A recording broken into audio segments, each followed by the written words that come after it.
I get their orders on. Able to take questions? Your first one as head coach, how did it go? Yeah, that was a lot of fun. Shoot. No, it was one of those deals. I didn't expect miracles, and that's the number 6 ranked team in the country. I think Kevin's got a chance maybe to win a national championship with that club, and shoot. We went out, we played. It didn't happen for us. We got to get better as a football team. We knew that. I'm not sitting in this chair because we were a great football team the first 2 weeks. So I got to be patient with this team and let it grow. And I still think we got some talent on this team, and this football team could come around when we get in a conference. I don't know when it's going to break, but I know as a coach and all the years I've coached, and all of a sudden you find a team that hits a point in the game, and all of a sudden everything turns for you, and things start turning out pretty good. Do you still like the effort level? I did. I know I had to be a cheerleader on the sidelines. Our kids have got to learn that, when things are bad happen, you got to get your head up and you got to go back out. You got to forget about what has happened and play forward. And at times, I know I went and got on the defense on that bench about, hey, you got to play forward. Offensively, same thing. But I told them right at the end of the game, hey, just keep playing. I thought we played for 4 quarters today. I mean, we weren't good enough to beat that team. Hell, I don't know if I've been around an SMU team that could have beat that team. But, we played to the end, and that's all I could ask of those kids. What was your decision on Colney? Was it too rich of a game for him? Or? I just wasn't getting it done. So we had to make a change there. And I kind of left that up to Dan, and he went with Stitch, and I thought Stitch did some decent things. He's got to quit taking those hits like that, though. I know that, or we're going to have another quarterback in there because he's going to get busted in half. But he rushed for, I think we had 52 yards rushing on him, and threw the ball okay at times. Well, before do you believe that Chris Stitch is going to be your starter? Hard to say. We got to evaluate that situation in depth tomorrow. Got to look at what our options are. Maybe he's the guy, maybe not. I'm not 100% sure that's where I want to go with it right now. What did you talk about at halftime? I talked about just to keep playing. We've had some bad things happen, and it wasn't good. But this is a team that you've got to teach them how to play the game and just keep playing and keep playing.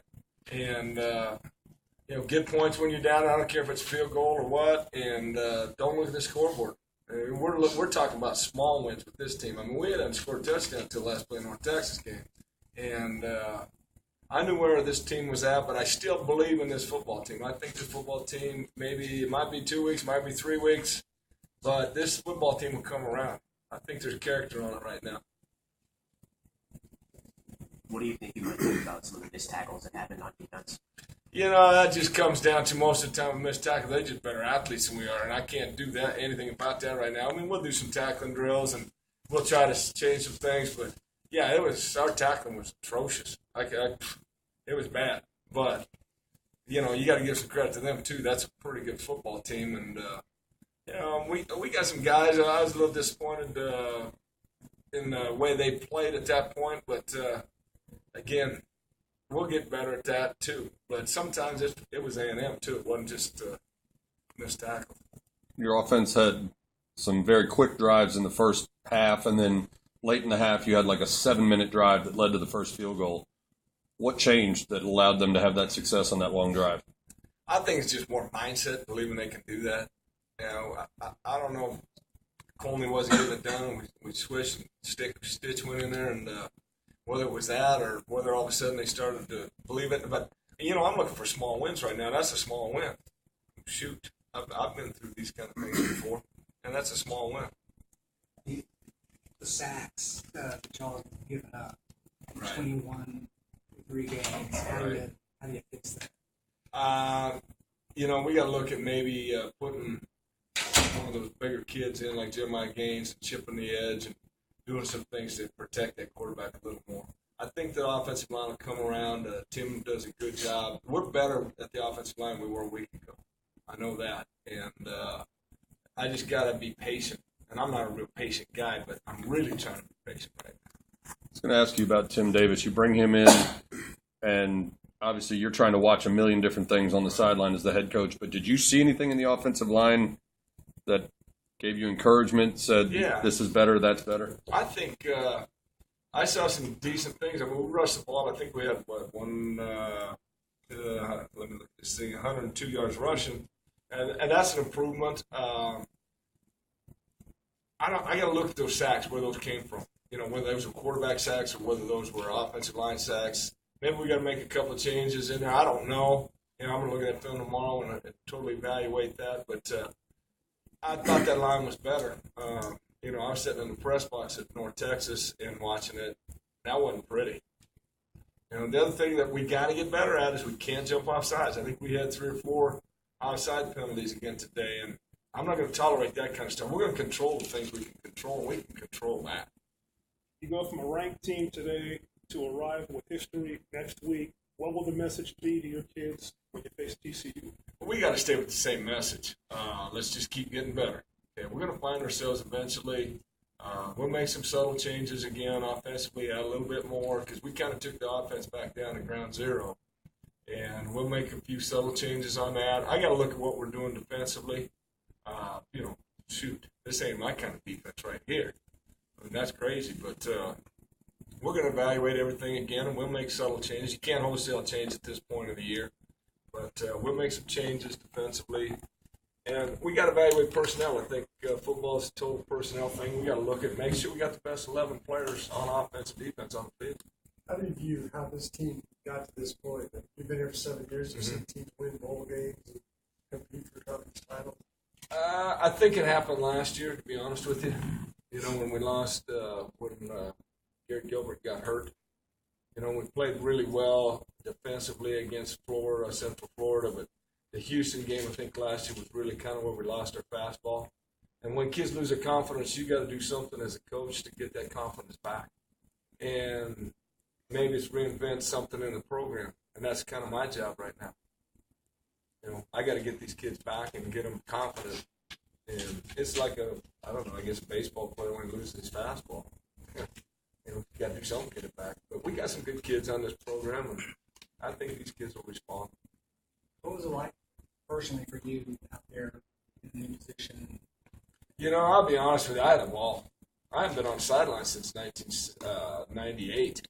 So, that was pretty loud out there. God dang. I had to go from a single headset to a 2 headset. And, it was fun. I was more of a cheerleader than a coach today. I'm trying to get those kids up, and, I'm calling the defense, but I'm also, between series, I'm the cheerleader, and I'm high-fiving guys and doing all that. And I loved it. Shoot, it was fun for me. I can see why, those guys enjoy being a head coach. See, I get to make decisions. We go for it on 4th down. How did the mechanics work of calling the defense? You've always been upstairs looking down, seeing the field out below you and making the calls. How much feedback were you getting from upstairs, or was it all what you saw from the sideline? Yeah, it was a little bit of both. I got pretty good guys upstairs. Darius Bell and Eric were upstairs, and they did a nice job, Eric Daniels, getting the information to me. I felt like the calls were right. What I look for on defense is, do we have players in position to make plays? Obviously, we missed some tackles. Shoot, anybody can see that. I mean, your grandmother will tell you that. But we missed some tackles. But we had players in positions to make tackles, and we just, got to be better tacklers. But a lot of us, too, is they might have had a little better athlete than what we had. Is this an opportunity you have or a thankless job? A little bit of both. But you know what? I'm going to enjoy it. Shoot. It's a great institution. I love the people here. My daughter went to school here. I've recruited 3/4 of those kids in that locker room. Whatever happens, happens. I can't control that. What I can control is what this football team does. And we get the wins, and I get the job great.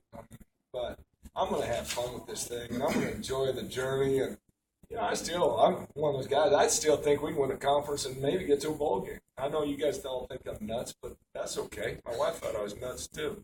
Do you feel your previous interim head coach experience helps you out a little bit? Oh, immensely. Yeah, all I worried about in that last deal was get through this job, get the guy that had cancer, was dying, but get him back because it's his job. And then all of a sudden it turned, and all I worried about was getting the head job.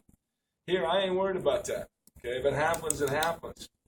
But to me, I'm going to coach these kids. I'm going to have fun with this job. I'm I mean, I'm nuts. I'm the only guy in America I think's ever been an interim head coach twice.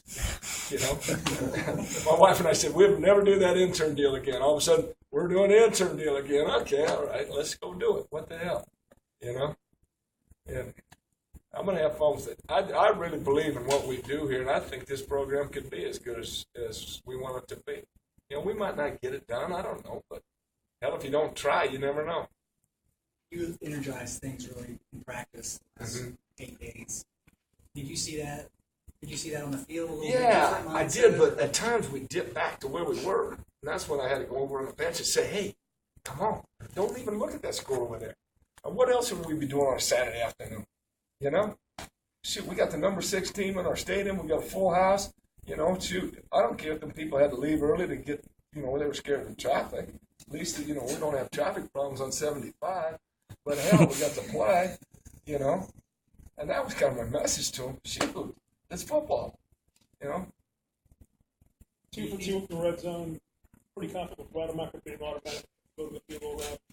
Yeah, I felt pretty good. He's pretty accurate from about, you know, when I said 35-yard field goal from 25-yard third line. You know, when you get over 40-some yards with him, that's about his range. But I like the kid. He's got a little swag to him as a kicker. And, you know, kickers are kind of flakes, really.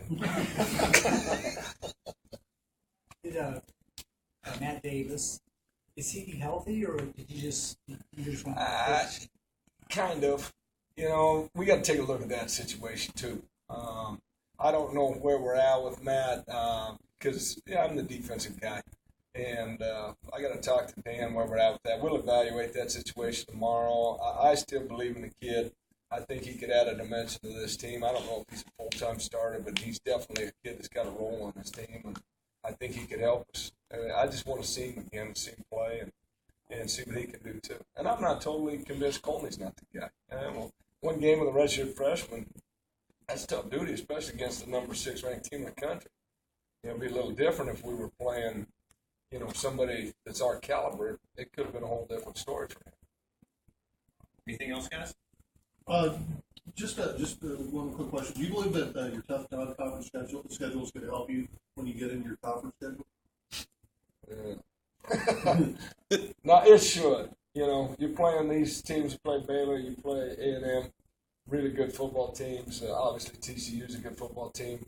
North Texas, I can't take anything away from them, but I always believed that these kids will go in against a team that's not the same caliber of these, and we'll play better against it. So, yeah, I think it does help you.